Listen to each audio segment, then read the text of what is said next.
Thank you, everybody. We had a very good meeting. We talked about North Korea, as you can imagine. We're very much in agreement. I think we're very unified, and we have been right from the beginning.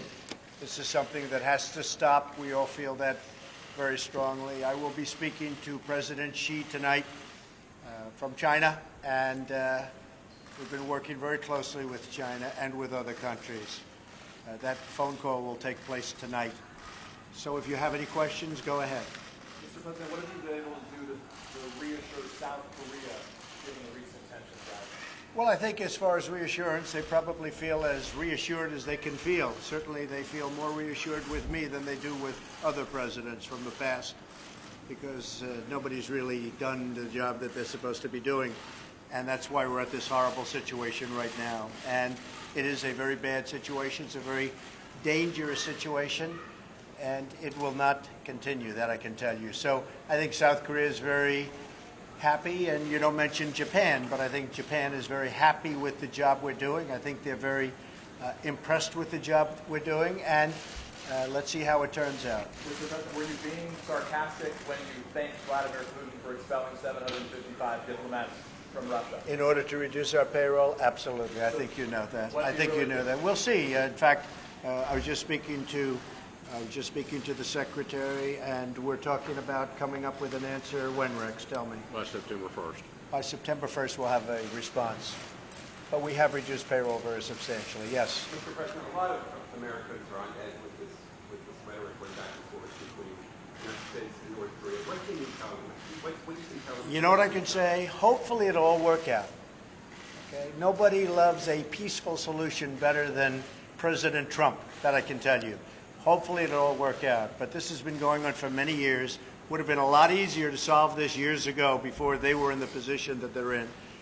But we will see what happens. We think that lots of good things could happen, and we could also have a bad solution. But we think lots of good things can happen. What would be a bad solution, sir? I think you know the answer to that. But tell us more, Mr. President, please. When you say bad solution, are you talking about war? Is the U.S. going to go to war? I think you know the answer to that. Is Iran abiding by the nuclear agreement in your view? Well, we have some pretty strong opinions, but I would say that they are certainly not abiding by the spirit of the agreement, and I'd go for really a further step. But I would say that the spirit of the agreement Iran is not abiding by, absolutely. Staying in that region, do you have the right generals in place right now for the fight in Afghanistan? Well, we're going to make a determination, Peter, in a very short period of time as to Afghanistan.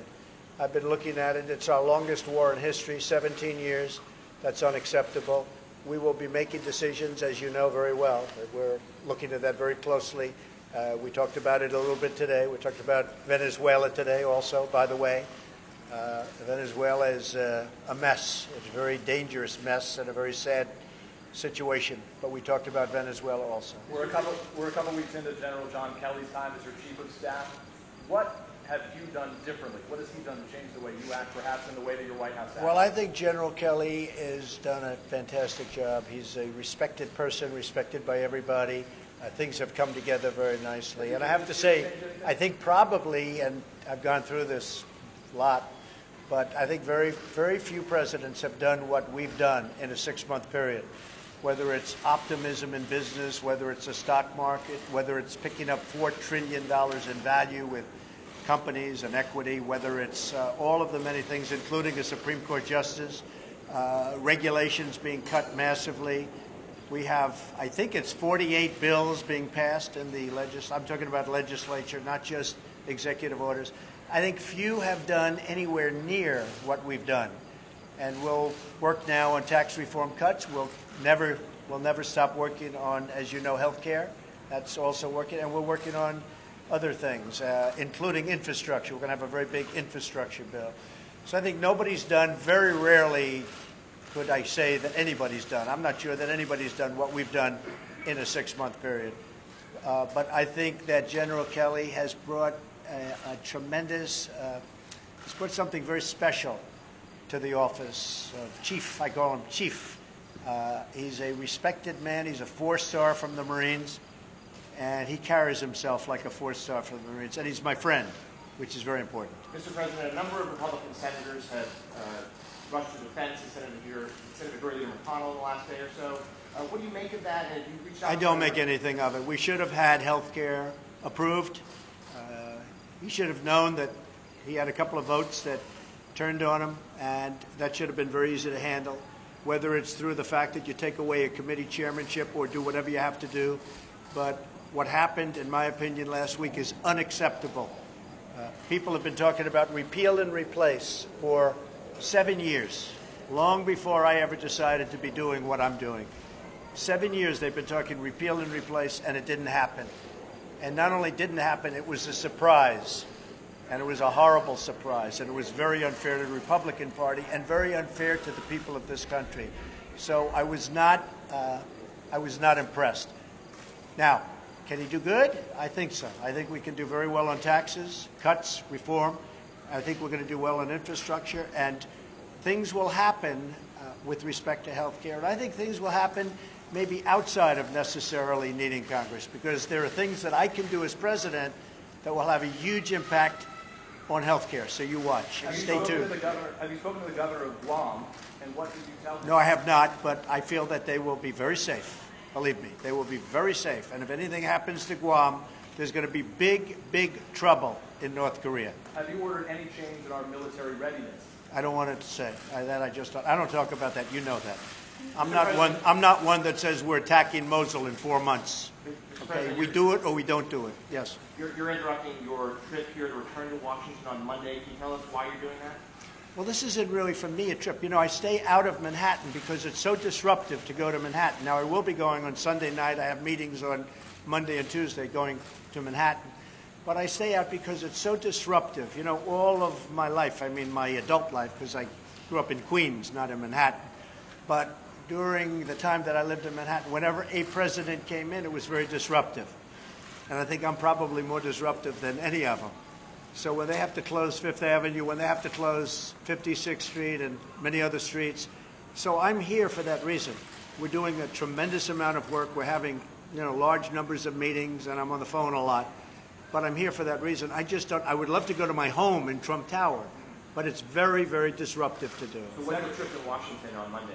Yes, we have a conference scheduled. We have a very important meeting scheduled, and we're going to have a pretty big press conference on Monday. Secretary Tillerson has spoken emphasizing diplomacy. You've spoken increasingly emphasizing the potential for military options. Are you two on the same page? Totally. I can tell you totally on the same page. And Secretary, maybe you'd like to make a statement? Well, I think it takes a combined message there if we're going to get effective movement out of the regime in North Korea. I think the President's made it clear he prefers a diplomatic solution. I think he responded to that in effect just a moment ago. And so I think what the President's doing is trying to support our efforts by ensuring North Korea understands what the stakes are. Speaking of the State Department right now, these recent acoustic attacks we've learned about regarding diplomats, American diplomats in Cuba.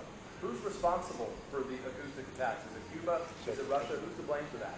We've not been able to determine who is to blame. We do hold the Cuban authorities responsible for the safety and security of all of our people, just as every host country has a responsibility for safety and security of diplomats in their country. So we hold the Cuban authorities responsible for finding out who is carrying out these health attacks on not just our diplomats, but as you've seen now, there are other cases with other diplomats as well. What do you make of this awful situation of losing their hearing, these American diplomats? Yeah, it's awful. You just described it exactly correctly, which is why we're bringing people out.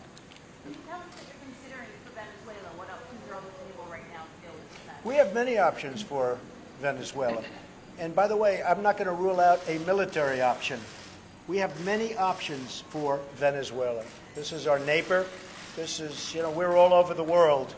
And we have troops all over the world in places that are very, very far away. Venezuela is not very far away. And the people are suffering. And they're dying. We have many options for Venezuela, including a possible military option if necessary. That would be a U.S.-led, President? Say? That would be a U.S.-led military operation? We don't talk about it, but a military operation, a military option is certainly something that we could pursue. We heard from North Korean state TV saying we consider the U.S. no more than a lump which we can beat to a jelly anytime. Well, let me hear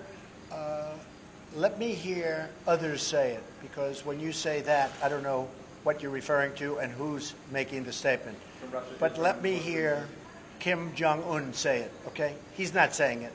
He hasn't been saying much for the last 3 days. You let me hear him say it. Mr. President, do you support regime change in North Korea or in Venezuela? Do you think those regimes? I don't want to comment because I think they're very different places, so I don't want to comment. But I support peace, I support safety, and I support having to get very tough if we have to protect the American people and also to protect our allies. Do you think your vice president will be a candidate for president in 2020? I don't think so. No, I don't think so at all. He's a good guy. He's just, as you know, he's left for Colombia and various other places. He's been terrific. He's been a great ally of mine and a great friend of mine. Are you considering further economic sanctions against North Korea? Yes, we are. Yes, we are. Very strong ones. And which ones? They're already very strong. We are considering additional sanctions at a very, very high level, and probably you could say as strong as they get. Okay, thank you very much, everybody. Thank you. Thank you. Thank you.